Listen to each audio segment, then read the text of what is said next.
So, Brendan, I've been looking at all our tweets, and, it seems like a lot of people agree with you on Castle, but not a lot agree with you on Raging Bull. Can you see these tweets? Yeah, I'm just looking through them now. Yeah, I mean, I can't understand why they don't really agree with me about Raging Bull. I mean, it's only just one of the greatest films ever made. Thelma, it's fine. Like, Thelma, it's all good. Like, Sixth Sense, it's all good. Wait a minute. Brendan, what did it say you did again? What was your job? Well, I'm a podcaster. Get out.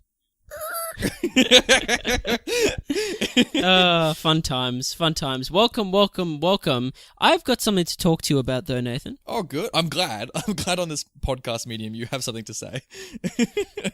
Have you ever been on a method of public transport and missed your stop? Oh, yes. Oh, goodness. Too many times, Brenton. Too many times, I say. I've got to say this because I've never done that in my life until last week, where I did it twice. No, wait. Back up 5 steps. You've never done it in your life? No, I've always what God-granted abyss do you live on, Brenton? What cloud have you descended upon? Well, the question more is what cloud was I on, and then why am I now? Why have I been undermined to below that cloud? Oh my goodness! Yes, I know. Welcome to Dante's Truly. Inferno. So wait, okay, tell the 2 stories. How did this happen?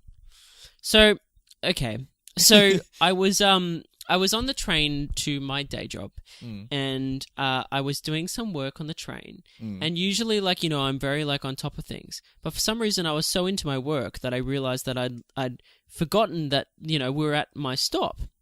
And that's fine, because usually in Sydney, you stop and you go to the next stop, you get off and you get on another train and come back. No biggie, right? Yeah. And I was running super early for work. Wrong. Because after the stop I was at, it went express for till 10 stops later. Oh, no, really? And I then had to... It took me half an hour to get back, and by then I was 20 minutes late for my job. Oh, no. And that was the first case I'd ever done it, and it was horrible because I was late. And did you have to call work, or did you text work and you're I'm so sorry happens? I called and texted. I did everything. Oh. And how were they? Were they that's okay? Or were they they were totally fine, surprisingly. Okay. Probably because I've never obviously done something like that in my life. But and then the second time was actually I was headed home on a train, and I had to get off a certain stop, change to a bus. And for some reason, I've just stayed on the train. Had a mind blank and just... Did you have this moment where you're I don't want to be with these people on the bus, I just like trains? I don't know. So yeah, but that was fine, because then I went to the next stop and then came back, and it added probably about 5-10 minutes to the trip, which still sucked, but it wasn't half an hour, you know what I mean? I feel like you got off lightly, Brenton, because I've been in way worse scenarios than that. I've been in scenarios where I'm on the way home after a night out. This is in Sydney. I'll make it Sydney based stories. It's been a long night out. I've been drinking, and I'm I want to go home. I want to go straight to sleep. I've had a fun night with my mates, and I just want to go home and sleep. And I've been on that train. I got off at the wrong stop. That's the thing. It's I missed my stop. I just got off on the wrong stop, and it was that classic moment where I stepped off the train, and it was 11 p.m. or whatever, and then and I'm looking around and wait a minute, this isn't Ashfield, and the doors are going beep, beep, beep, beep, beep, and they're starting to close, and it's that classic me turning, and I have that that freeze where I'm do I run now or do I not run? And my body's saying no, but my mind's saying yes, and so it's this error 404 code personified. It's so awkward, and there's maybe 3 other people on the train station, and they're just looking at me kind of like frozen, and they're this guy, he's had a little bit too much, and it sucks. And so because that's the last train, I've had to walk back to the previous train stop, which takes another half an hour in the middle of the night. And it sucks. It's so bad. But the worst public transport that I've ever missed was missing a flight. Have you ever missed a flight before, Brenton? Never in my life, no. Oh, gosh, what did you do? This is not even an exciting story. It's a dumb story. I recently went on holiday to Cambodia, and I was doing it with my mate James, and we came back via Malaysia, so we had a stopover there. We had a 4-hour stopover, so we had so much time in KL. And we were at the airport, and we sat in the food court, and we're we got a couple hours, let's just sit here and chat. So I opened my computer and I started playing Mahjong, that great game Mahjong. I'm doing that. And James is doing some property management because he's trying to sell his house in Brisbane. And so we were doing that for like ages, and then we were just chatting in between that. And then I started getting really into my mahjong game, and then eventually our flight was at 9 o'clock, and I look at the time and it said like 9:05, and I'm like, oh, James, when was our flight? And he's like, it was meant to be at 9 o'clock. And I'm like, you know, it's 9:05. And we both had that moment where we just look across at each other. And I was like maybe like 10 moves from winning my mahjong game. But the second I saw the time, Brenton, I slammed the laptop shut, and I'm like, let's go. And we did this classic run to the gate, and we missed the plane. So that sucked. Oh, and wow. I lost the progress I made on that game of mahjong. So I didn't even win the game in the end, Brenton. See, this is just disappointing, to put it. I feel like, simply. and you know what? You know, airplanes, they normally like shout the name of the person. They're like, oh, you know, Mr. Nathan, we need you to the gate X because you're an idiot and you're not here for your flight, and we're gonna charge you extra and all that kind of stuff. Well, we never got that, and we went to the information desk, me and James, and we're like, dude, what the hell? Like, why didn't you call for us when we went at the gate? And this guy, this tiny little guy at the counter, he was just like, oh, Kuala Lumpur is a quiet airport. We no longer do last-minute calls at Kuala Lumpur. And I'm like, excuse me. I'm like, I'm going to show you quiet. And then we just like shouted for the next like 10 minutes until we eventually got offered some plane tickets. But yeah, missing stuff sucks, Brenton. It sucks. Well, I tell you what's good we're not missing. What's that? This episode of Classic Movie Banter! Oh, what a segue. Welcome to Classic Movie Banter, that show that we review movies that are 20 years or older. 20 years? I'm Brenton, and this is... a less attractive version of Warren Beatty. Right. Yeah. So welcome Right. to episode number 38. Yeah, it's Bless you, good to Brenton, be for here. keeping track of this, because honestly, at this point, I really haven't kept track of the numbers. Like, good on you. But wait, hey, we're here at episode 38, and we're having a good time, good old time. We're in our late 30s. We've had our first child probably, and we're probably just Yeah. exhausted from the toddler at this point. We're just like, Yeah. oh gosh, like, yeah. Yeah, definitely. We're heading towards that midlife crisis, you know. Yeah. Yes, edging our way into our 40s. Yeah, I feel like this podcast is just becoming a metaphor for age. Like, maybe we'll just be dead by the 90th episode. Like, we'll run out of like, age jokes, and we'll be like, that's enough now. Like, it's time for euthanasia. Like, Oh my god. yeah. Oh no, we're going dark quick, almost like the film Bonnie and Clyde. Oh, which is funny because that's the film we're going to be talking about in episode 38. Imagine, this week is just the weakest segues, isn't it? Oh. Well done, us. Theme of the week is the segue. Yeah. By the way, can I tell you something quite funny? I have a message from my mother about last week's episode. Oh no. I know. So we did the episode. If for listeners who are tuning in for the first time, we reviewed The Castle, that iconic Australian film, and I liked it, Brenton less.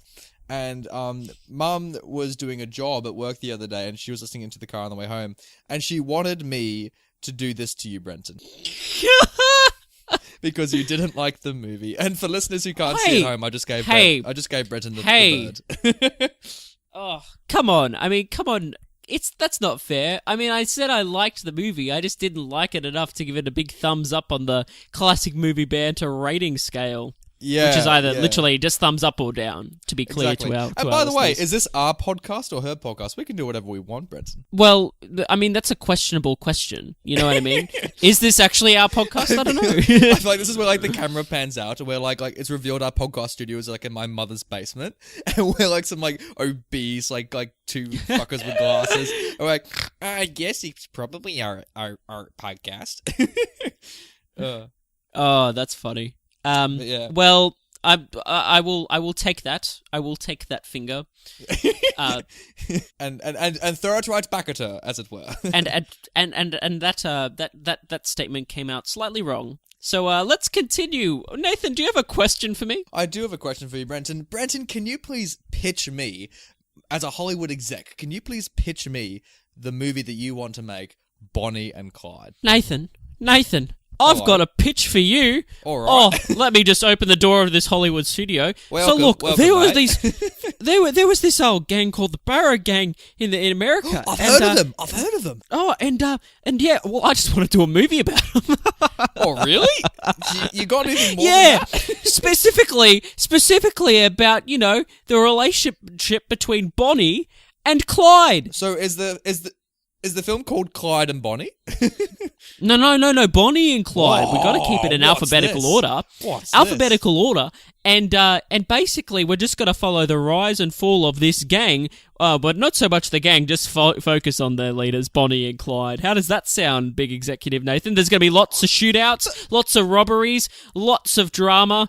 Oh, it's going to be a good time. But weren't they like known as notorious criminals who murdered several people? Would they be good protagonists? What would make us sympathise with them? Well, I think there's some humanity there, and it'd be interesting to explore that and to explore what drives someone to make those life decisions, as it were. All right, but okay, so you want to do this romantic movie about these two guys? Who you gonna cast in 1967 to anchor this criminal duo? Well, the thing is, I'm actually from the future, and in the future, okay, and in the future, Warren Beatty will play Clyde, but there's actually an incident at the Oscars between both of these actors, and so I think that we should definitely cast these two, and so that moment will have that moment can still happen. I won't reveal what it is, but it's gonna be crazy. Well, time traveling producer, thank you so much for coming into my office. Here's some money. Oh shit! I'm sorry. I forgot to say the female from the future. The female that we cast as Bonnie is actually Faye Dunaway. Faye Dunaway and Faye Dunaway and Warren Faye Beatty. Dunaway. Whoa! Oh, what a beautiful yeah. duo. All right, Yeah. Okay, I was going to give you money even at Warren Beatty, but now you got Faye Dunaway. The budget's just doubled, and your catering's gone from spag bowl to like good steak. So here's the production budget, and go make this movie. Woohoo! Get ready to hear some banjos. So good. So pitch, that was my Brendan. pitch. Well done. Thanks. What Thanks, a man. pitch. I do appreciate it. So I'm just gonna rip my Band-Aid off. Yep. Chuck it in the corner and say, I liked this movie. I liked it too. What a good time. Isn't it good? Oh. Isn't it so much It's fun? great. It's a great film. Because the reason we're doing Bonnie and Clyde today, Brenton, is it's Valentine's Day, either today or around this week's episode release. I think it's like this February. I think Valentine's It's the Day week. is. It's the week of Valentine's Day. Yeah. So since we're doing this episode for all the couples out there, for all those feel in love and that kind of stuff, we thought the best romantic couple to show in cinema on Classic Movie Banter was a couple that do violent, horrendous crimes together, but it's okay because they're attractive and in love. Yes. So yes. yeah, because that's okay. Because it doesn't matter if their crimes are really bad and they do a lot of morally ambiguous things. But as long as they're young, hot, and in love, then who cares? Yeah. So I did really like this movie, and to elaborate on that, I will to give say further that thoughts.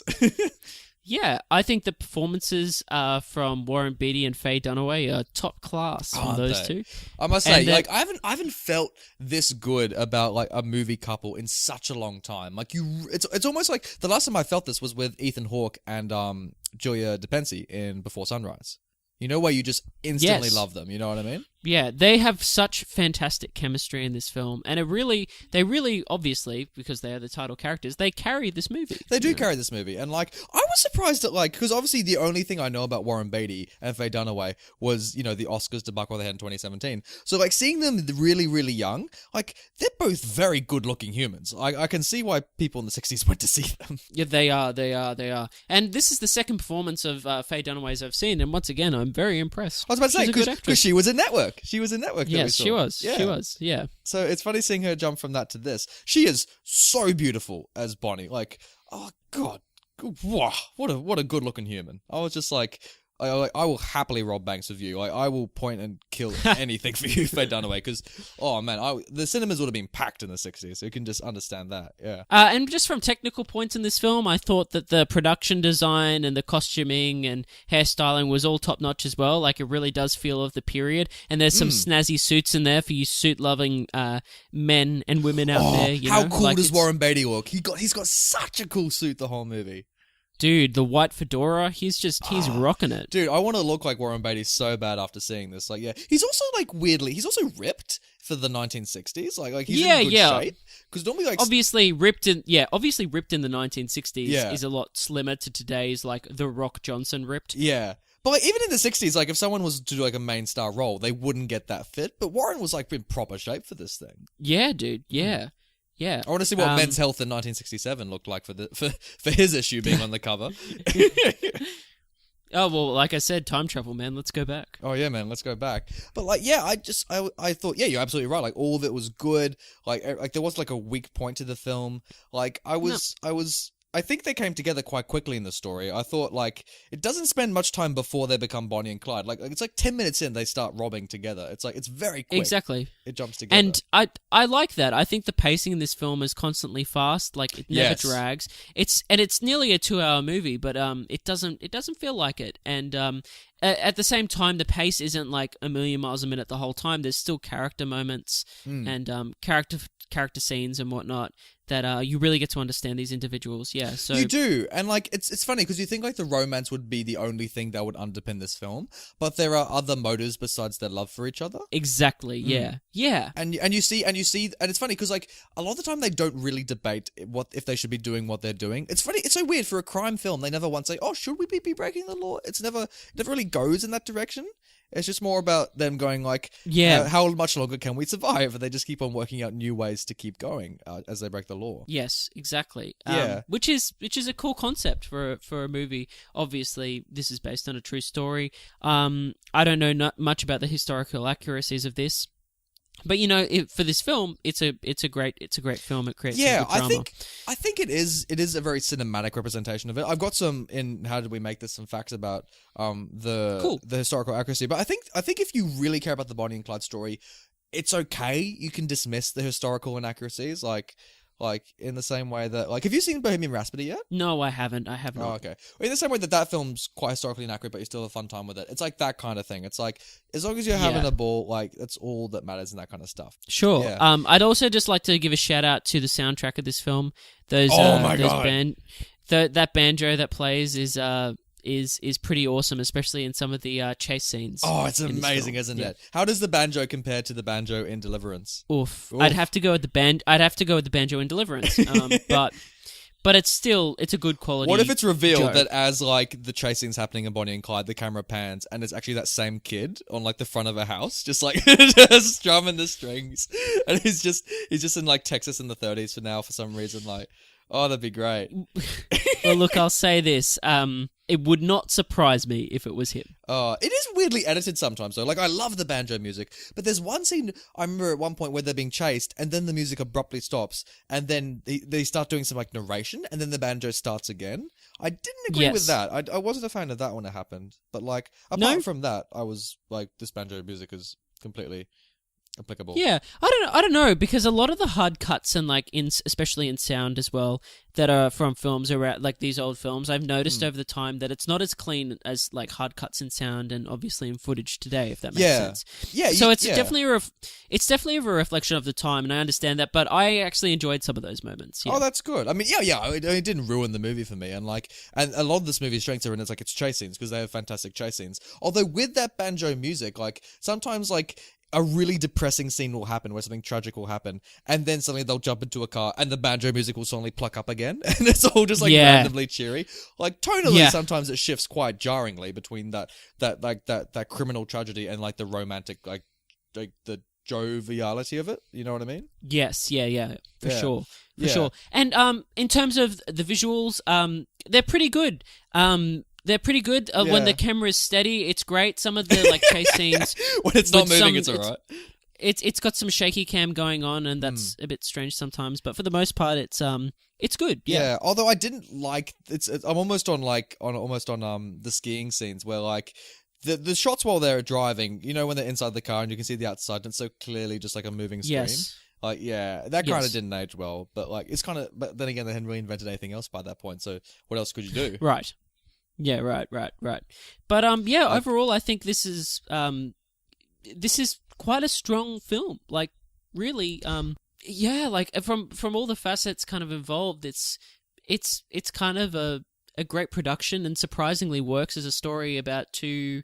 I wanted to say despicable, but I'll say very questionable people in American history. Yeah, it's funny because this movie kind of romanticizes their lifestyle. I mean, Bonnie and Clyde, obviously, like they're so famous, and everyone knows Bonnie and Clyde as being that couple who, you know, were going around America, you know, robbing banks and being in love, all that kind of stuff. And that film gives you exactly that. It doesn't try and do anything more or anything less with them. I feel like if Bonnie and Clyde was like made today, Brenton, they would just try and do like, this is the untold story of Bonnie and Clyde. Yeah. Like, you know what I mean? And like, they'd be like, for sure.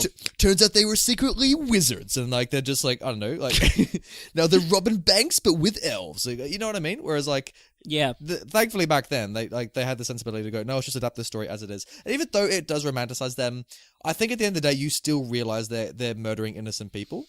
So and I think with that romanticization, I think it has a payoff at the end of the film, which we can talk about. It does, and also may I say, like for a film in 1967, it's quite graphic, like violently graphic. Like there are some scenes where you're like, did Tarantino make this? Like, it's quite full on. Yeah, definitely. Yeah. And although it's not as sexual as you would think for a romantic film, and I was surprised at that actually. So if you're looking for 9.5 weeks or whatever that film is, in this, you probably won't get that. Like, I've seen way more like steamy hot couple movies than Bonnie and Clyde. So like. Yeah, not to go in that direction, Brenton, but you know, like, yeah, right. If you're watching this with your girlfriend or your boyfriend, thinking, oh, let's be like Bonnie and Clyde tonight, I don't think that's your kind of film. I don't think you're gonna get that from this. I don't know. Maybe there's some couples out there. they're like walking to the bedroom, like one's got like an AK-47 and like wearing a gangster suit. The other's like, yeah, oh, that'd be funny. But sexual fantasy aside, should we rate the movie? Yeah, I think so. Sure. Well, as I said, I really enjoyed this film. I'm giving it a thumbs up. Oh yeah. Thursday night movie. Yeah, 100%. You know what? I'm actually surprised how well this holds up. Like, I'm trying to think. Yes. If they remade this in 2019, I'm trying to think what more they could do that they didn't do with this film. No, I agree. Yeah. I think it really sits well intact. They're still as beautiful back then as they are now. Like they're living that like exotic lifestyle. You still like that escapism that you want that from that kind of movie. So yeah, thumbs up for me too. 100% watch this movie. I feel like this is a great like action film that you could watch with a partner or something like that. I think it'd be perfect for it. Yeah. So yeah, 2 thumbs up. Hey, check it out. That's pretty awesome. So now, I think it's time we talk about spoilers. Let's talk about spoilers. Brenton, you spoiled this movie. So guess what? Bonnie and Clyde are fucking dead by the end of it. Oh my god. And they die so viscerally murdered. Let's just say this. They get fucked up. They get there's did you see this coming? Did you know this was coming? I thought this was going to happen. I knew they had to die in the end. I didn't know how. And it's so brutal, dude. Like, it just happens, and it's like they just get riddled with bullets from Tommy guns. Like 100 bullets. Like, there's a scene where like they pull up in the car and like they're talking to like the dad that they become friends with, and he just dives under the truck. I love the quick cuts. There's like 10 cuts in like 5 seconds of like all their reactions, and then and it's just, and their bodies flop around like fish, and there's just blood splurting everywhere. The car just gets destroyed. Like, it's like, when I watched it, I was covering my mouth in sheer horror because you fall in love with them. And you're so upset to see them die.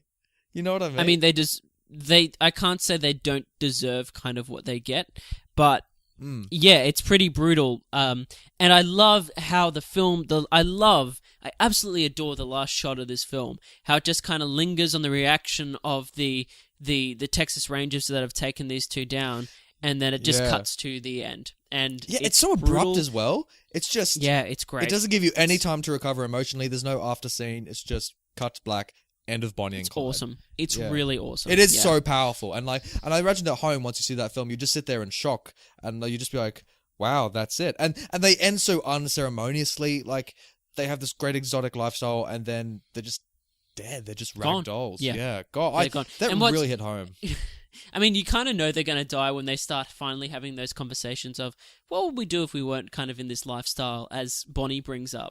And Clyde kind of goes, well, I'd do it all differently if I was to do it, and I'd do it smarter. And she's kind of like, that's not what she really wanted to hear.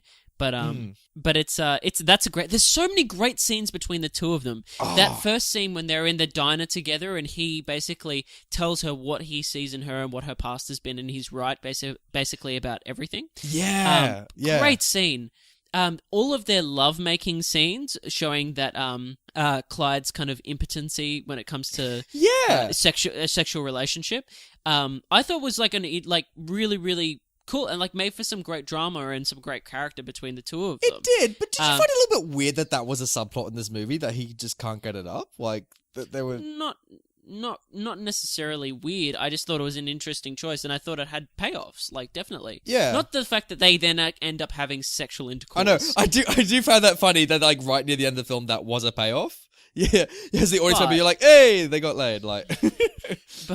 But it just showed that I thought it was demonstrating that the relationship wasn't built around lust, let's say. It was genuine love. I do like that. Now that you think, that did not occur to me, but now you mention that is quite intelligent. Yeah, because you would think naturally, also because they were known as a lustrous couple in the media when they were going around robbing banks, especially because of that famous photos that they distributed, it kept on giving off that vibe. But so funny, they'd come home from the end of a job and they'd just collapse and be like, oh gosh, and then they'd just dumping all the guns oh mate, this lifestyle, and they're just like, oh, it's great, but man, let's just I don't know, let's just sit down. I do love the little thing. It was like having a hard day at work for them. Oh gosh, robbing banks. I do like that we do get that angle of them. So yeah, that's one of my gripes with this film, is that I love Bonnie and Clyde, but I really wasn't in love with the rest of the gang. Oh, really? Okay.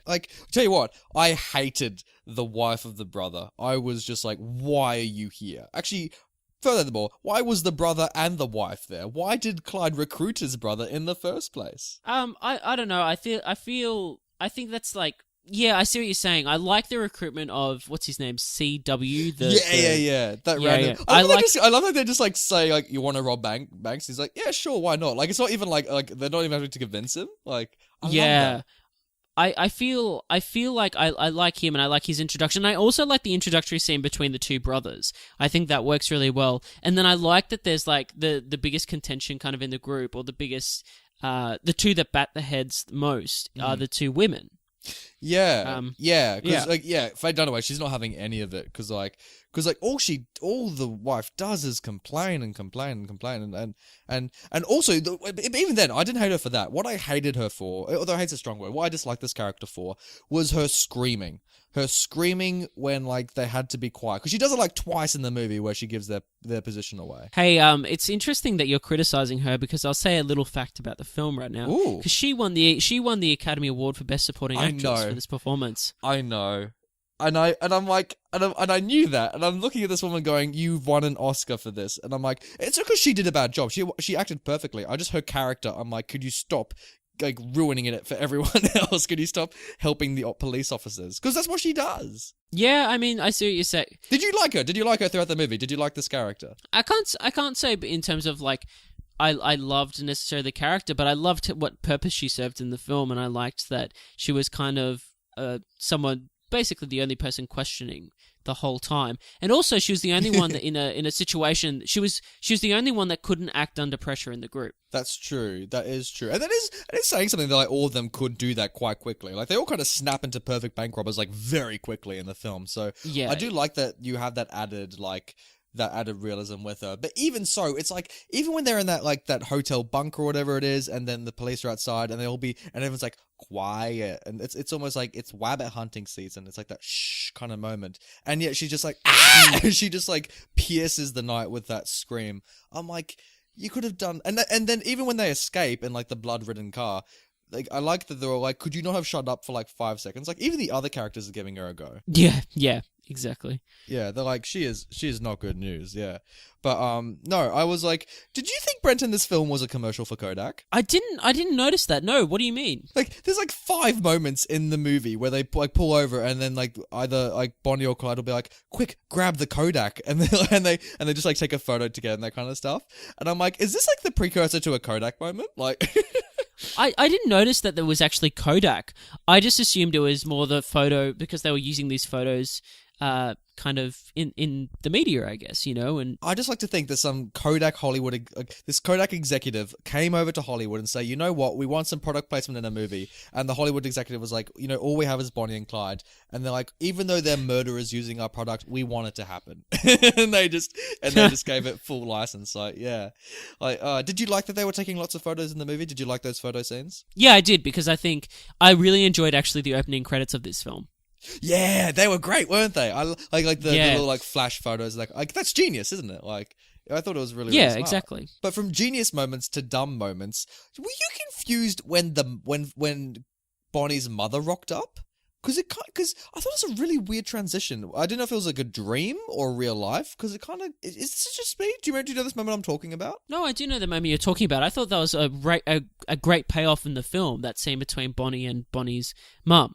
Yeah, because she just comes out of nowhere, like they're with some weird kind of tribe thing, and because it hard cuts to her. I think it was the family, like it was the family group that was coming to see them, and you know, sneaking out obviously to see them so they could, you know, not be caught.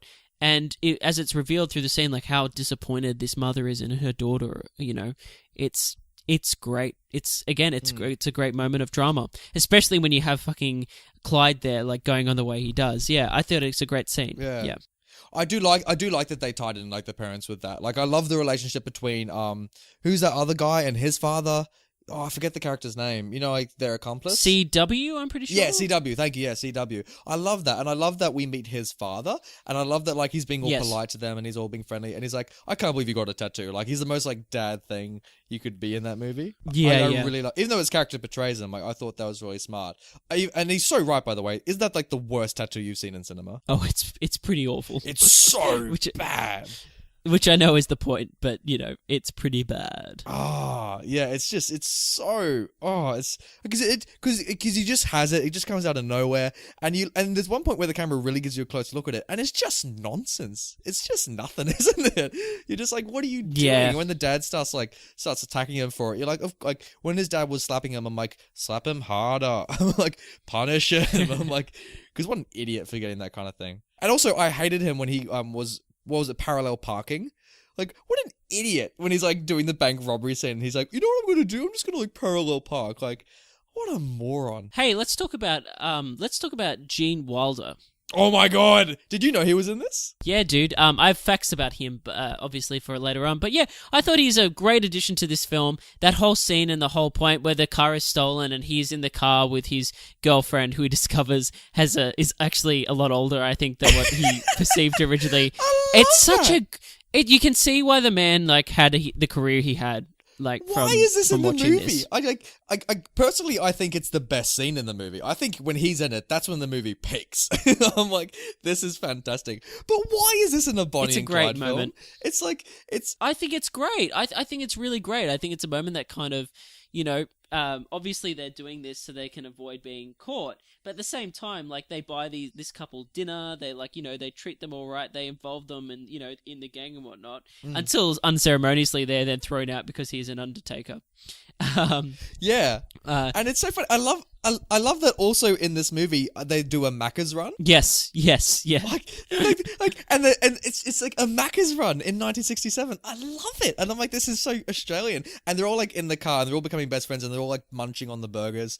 And I'm like, this is just, like, the most, like, stereotypical thing I've done in my time. Like, they're all robbing banks. Like, oh, let's go to Macca's. Like, what do you guys want? You all want, like, Big Macs? Like, I just love that. Yeah. I just feel so random, but it's so good. I also love it. Speaking of random things from back then, I love it when they're chased by the cops and they get to the state lines and the cops turn around and they're like, it's that other state's problem. Like, don't you find that like fascinating for like America back then? Because like, could you imagine that happening in Australia? Like they get to the border of like Queensland or New South Wales into like Victoria or something, and they're like, it's their problem. Like, just cross the border. Yeah. Or just like radio cops from that state saying, "Hey, here's Bonnie and Clyde. They're entering on this road. Put a roadblock up." You know what I mean? Yeah, I do know what you mean. Yeah. I think what really made this made this movie go from like a good movie to a great movie for me was like how good the action was. Like the actual like the violence, like the real and also the tension leading up to the violence, like their first bank robbery and that kind of stuff. Like you're really gripping onto your chair as you're watching this. And like it really turns quite brutal. Like it's probably like an hour into the film before you see the first blood where he headshots that guy on the side of the car. Yeah, which is brutal. Yeah. Oh, it comes out of nowhere because it's kind of like 1960s films where like they're all holding guns, like they're movie props. But then when you finally see the guy's head explode, you're like, whoa! It just like turns into Game of Thrones, like from 0 to 100. You're like, yeah, like it's great, and you just want more bloodshed. You're like, and the banjo music's kicking up, and you're just getting into full swing of it. You're like, yeah, like it'd be so good. Another thing we should mention, Brenton, is how do you think Bonnie and Clyde would compare if they're versing Thelma and Louise? Who would win in that battle? Oh, Bonnie and Clyde, easily. Really? I reckon. Yeah, for sure. Okay, what if it was? What if it was a car chase? What if they had to race each other around a racetrack, but they're allowed guns? Both of them get one gun each. Bonnie and Clyde would win. Oh, I don't know. I reckon Susan. Hands down. You reckon? Yeah, hands down for sure. They're ruthless. Because Clyde's the better shooter than Faye Dunaway. But both Susan Sarandon and Gina Davis, they can both shoot guns. So I reckon if it came down to both of them, like maybe Clyde would shoot Susan first, but Gina would get the last laugh. I have full faith that it wouldn't even be a competition. Bonnie and Clyde would win. Yeah, for sure, easily. Okay, what if Bonnie and Clyde went to steal that car and it was Thelma and Louise in the car that they were trying to steal? Who would win in that scenario? Ooh. Could you imagine them all doing a Macca's run? Yes, I could. I'd say it would be a stalemate in that circumstance. They all choose not to shoot each other and they all decide to get Macca's instead. They're like, yes, exactly. That's exactly what would happen, yeah. Is this making you want to see this crossover? Can you see this working so well? I could actually. Sounds, Hollywood, okay. No remakes, please, just that crossover. And then what if also in the back of that car, it's also revealed there's Burt Reynolds with his crossbow? Would that not be the best game? Then the greatest crossover of all time in any medium of entertainment. Exactly. Yeah. Forget Avengers Endgame. That's the movie that people want, isn't it? So, Nathan, I do have a question for you. Yes, Brenton, ask it, please. How did they make this movie? How did they make movies? Yeah. Brenton, I'm going to answer that question with a fun fact. I'm going to start off with their sexuality. Do you know, I'm wondering if you know about this. So when they wrote this film, the original drafts, they wrote Clyde as bisexual, Brenton. And they wanted him and Bonnie and PW, whatever his name was. CW, yeah. They wanted them to have like this polygamous like three-way relationship in the movie. Would that have worked? I did know this. Well, I think it's interesting because in the script, I think it hints at it at points. It does. Because like because the movie kind of veers into this where he's like kind of affable, like he's almost like the pet of the group. But then Faye Dunaway really warms up to him. I think because she just hates the brother's wife so much by that point. But also it kind of explains why Clyde is like impotent to Bonnie because yes, because like he wants like CW. But I don't know. Could you imagine if the movie was called like Bonnie and Clyde and CW and it was like the three of them? I don't know how that would have flown. You know what I mean? Well, let's do title talk right now. Bonnie and Clyde. I think it's a perfect title. I don't think it needs to be Bonnie and Clyde and CW. Fuck that name. I know. It's like, there was Bonnie and Clyde, but like, I think it needs like a verb or something like that. Like Bonnie and Clyde go wild, or like, or you'll never catch Bonnie and Clyde. You know what I mean? Like, I feel like it. Yeah, I do needs know that what you lengthening. mean. I think short and sweet. is good enough, and I think this is a pretty great title. But I'm open to the. Wait a minute. What if we had Bonnie and Clyde get riddled with bullets as the title? And then, like, the poster is just them, like, being like, and the tagline's like, how did they get here? A little question mark. Whoa, spoiler alert, Nathan. Oh, sorry. I think I put spoilers captions in these sections, but yeah. I'm kidding. I am joking. Yeah. But, yeah, have you got a fun fact for me? Yeah, I do. So, fun fact, Warner Brothers had so little faith in this film that in an unprecedented so move... So the pitch wasn't that good, frankly. No. So they offered first-time producer Warren Beatty 40% of the gross instead of a minimal fee. The movie then went on to gross over $50 million. Oh my god. So he rich. He rich.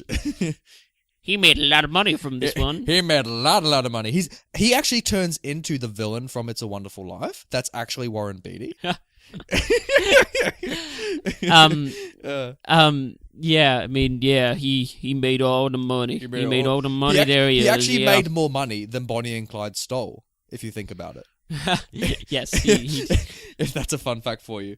What also this movie was known for, actually, in the production side of things, is that it was the first film to use extensive use of squibs, which are basically what actors use today when they want, like, bullets in, like, their chest. So it's how, like, the blood explodes and you get that kind of hole effect. So this is the first film to do it.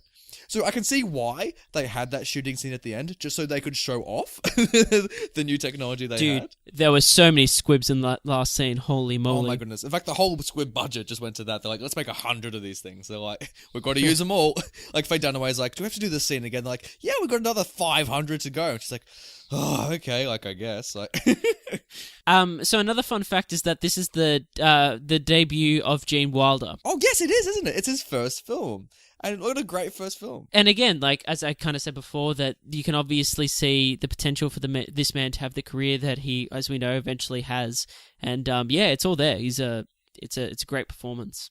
He does as amazing we at it. Yeah. Previously spoken He's so about. good. Yeah. I love that he's in it. He's as good as he was in Charlie. Like, he's fantastic.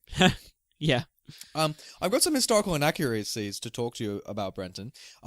So I can see why they cut them out, but, like, in real life, the real Bonnie and Clyde, they actually had more gang members, and they actually were jailed, but they got out of jail, they broke out, and that kind of stuff. And there also was a point where there was a horrific car accident that they did have, so one of the car chases did end quite badly, and Clyde was actually burned, like, really badly burned on his body.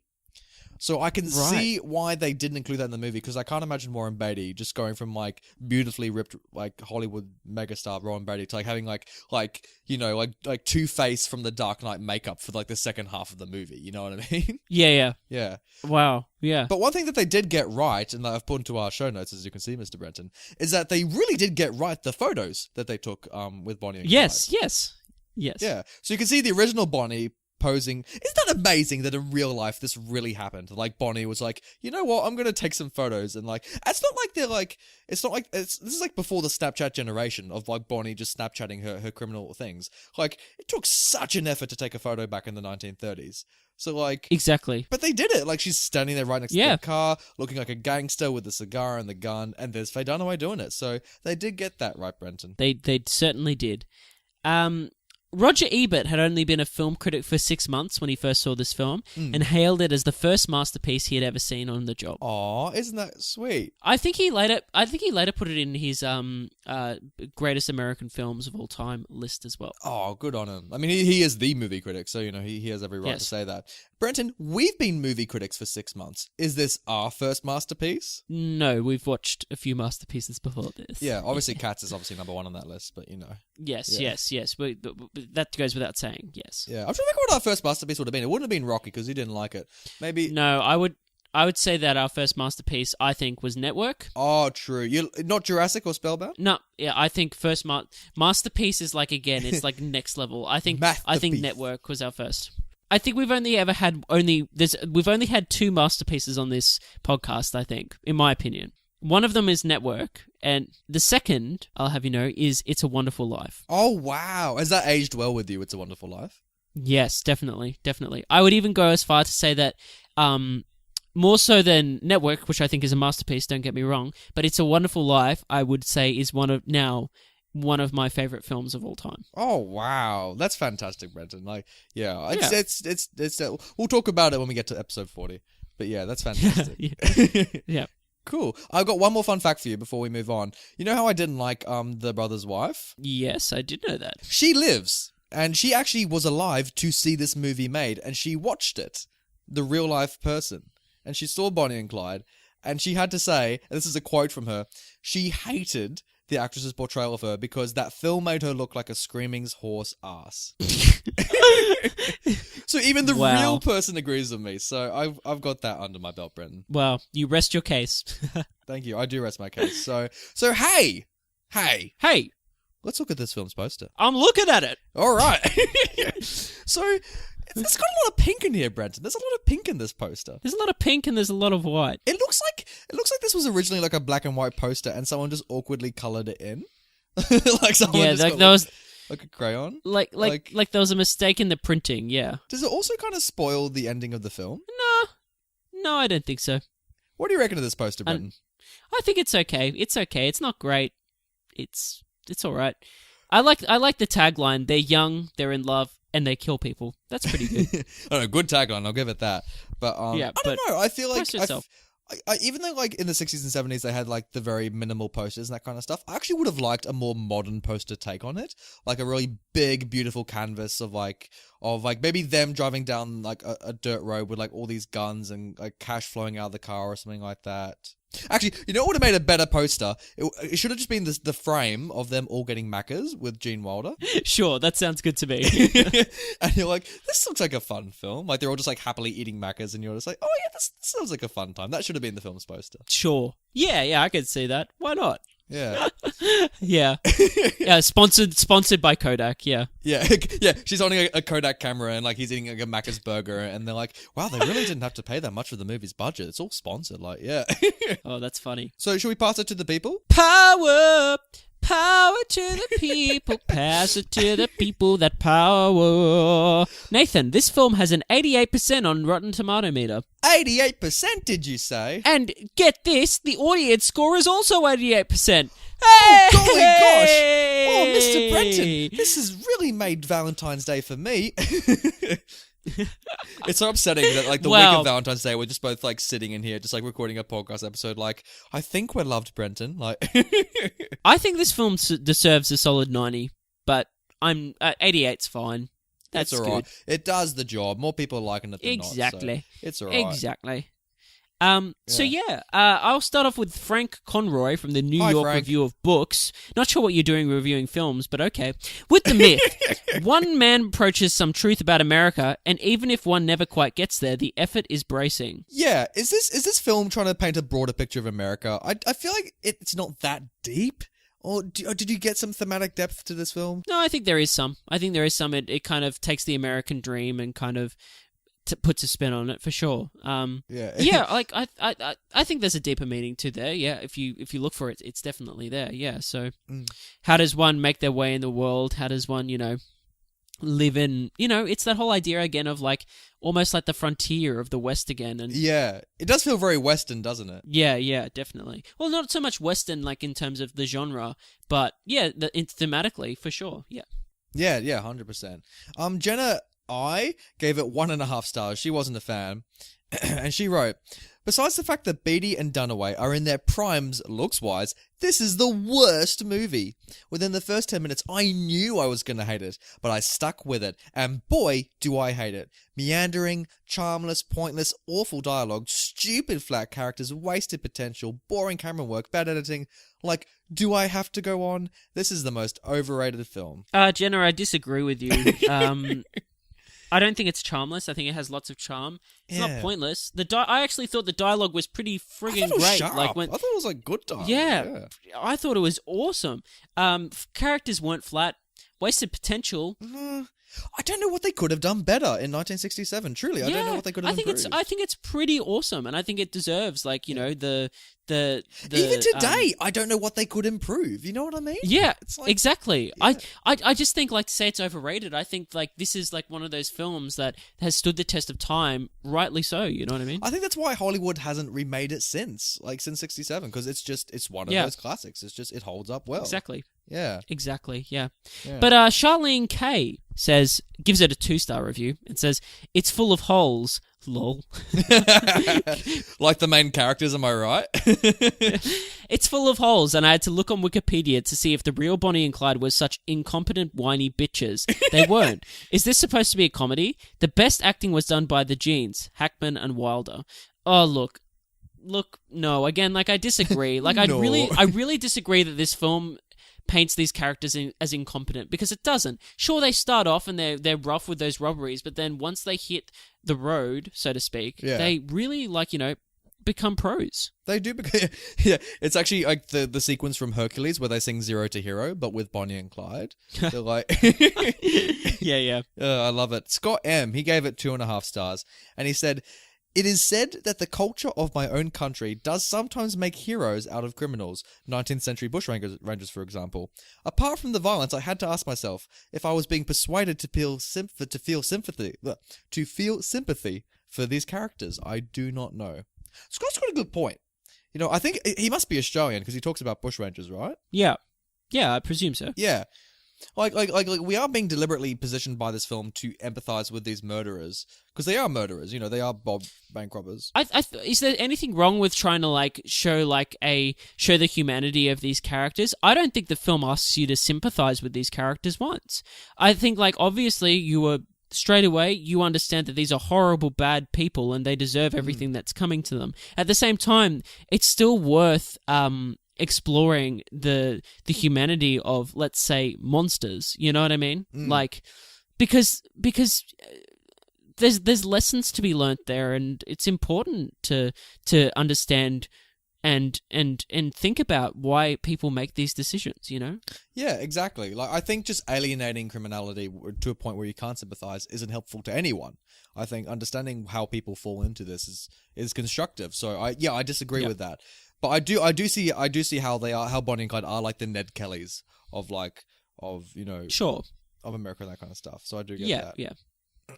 Andy J 729 on YouTube says, yes, the immortal story of a nice girl who falls for an incorrigible macho asshole and jumps into his sleepy lifestyle to try to get with him, occasionally wondering if she's made a huge mistake. But enough about Grease.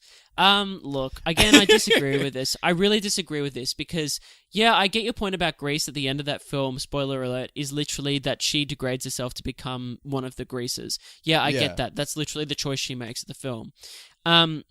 This I disagree because I think Bonnie, that is always in her, if that makes sense. Yeah, because you see that from like the get-go. Like when he goes to her house, like she is so sold on the bank thing, From the moment she sees him. And also he tells her he is blanketly honest about who he is, and he tells her twice to leave, and she is not there for some sexual reason, some attraction. Like, I think the film goes out of its way to say it's deeper than that, and that she just wasn't satisfied with her life and probably was always destined to do this, if that makes sense, in terms of her lot in life, in regards to where this character is right now. Like, of course this happens, it was inevitable. Yeah, 100%. Like, yeah, I so get that. I think people really like dumping on Bonnie, but I think she has a lot of agency in this film. Like, she really, especially for 1967, I think she really is written. Like, she's in full control of the scenario every single time. If anything, like Clyde is kind of following her a little bit. Like, he's really gauging how they're going based off her. You know what I mean? Yeah, for sure. Yeah. For sure. And last of the people, Ivan Palagutin on YouTube wrote this: 50 years later, and they're still causing havoc. #Oscars. Hey! You're a funny one, Ivan. And it's so funny because before Bonnie and Clyde, before all this, like, I only knew the two of them from the Oscars, you know what I mean? The only time I ever knew these two actors was from the Oscars, which they were there to celebrate the 50 years since Bonnie and Clyde. So isn't it so funny that they're probably now more well known for their Oscars mess up than this? Yeah. I mean, because a lot of young people have probably never seen Bonnie and Clyde before. Hopefully, listening to this podcast, we've encouraged them to watch the film. But well, I think the Oscars, if anything, encourage people to watch Bonnie and Clyde. It's true, but it's so funny because like I remember when first watching Bonnie and Clyde, the opening scene where I see Bonnie and Clyde, I'm like, lol, are they going to announce Best Picture? Like, like you can't help but think about it. You know what I mean? And it's so funny. I love that we live in a world where Emma Stone won Best Picture. Yeah, exactly. Like Emma Stone was the Best Picture of 2016. Emma Stone was the Best Picture of 2017. Yeah. Yeah. Did you watch that live, or did you hear? How did you hear about that when it first happened? Oh, it's I watched it that night, but my older sister Courtney messaged me and said, "Holy fuck," because I was at work, and she said, "Holy fuck, the Oscars." You have to understand what just happened. It's the funniest thing that's ever happened ever at the Oscars. And I was like, oh, okay. And then eventually she starts texting me what's happened, because she said, she was messaging me. That's right. Who was winning the awards? The day was going on. She said La La Land won Best Picture, and I said, oh shit, because I was rooting for Moonlight. I was rooting for my two favorite films of that year were Moonlight. Before that, Arrival. Directed by, obviously, probably the best director, one of the best directors working today, Denis Villeneuve. Masterpiece, yeah. Yeah. That was my favorite film for a while, and then I saw Moonlight just before the Oscars, and I was like, nah, like that's pretty powerful, and obviously it was just incredibly well made.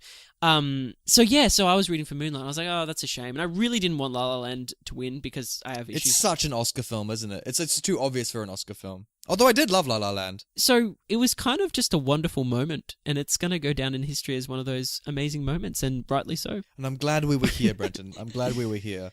And oh God! And I love that Faye Dunaway and Warren Beatty are now known for Bonnie and Clyde and the Oscars. Like, if you're going to be known for two things, I'm glad these two things go together. But yeah, that is Bonnie and Clyde. That is Bonnie and Clyde. That is this film. I'm so glad that we watched this because I really enjoyed it, and I'm going to be interested to see how this holds up for me over time, where I kind of, whether it ends up in one of my favorite movies, because I think it's got potential to. I think it's just one of those classic American films. Yeah. Yeah, I think I really will, because I was genuinely upset, like, when the film ended and we were done with these characters, because I'm like, I would love to see more of these guys. Like, I thought it was great spending time with them. So for a film from 1967 with these two romantic leads, I didn't know if it would hold up, but you're so comfortable with them, and you just want to go on any adventure. Like, if Bonnie and Clyde were to host like a cooking show, like, I'll be watching that. Like, if they were to suddenly, if they were to do like a rip off of Getaway, but they rob the hotels rather than like stay at them, I'd watch that too. Like, Bonnie and Clyde franchise, let's have them do everything. Well, that's episode number 38 of Classic Movie Banter. Thanks for the episode today, guys, and thanks for tuning in. Obviously, you can find us on the SoundCloud. You can find us on iTunes. You can even find us on the YouTube. And obviously, we review movies that are chuck us some comments. Yeah.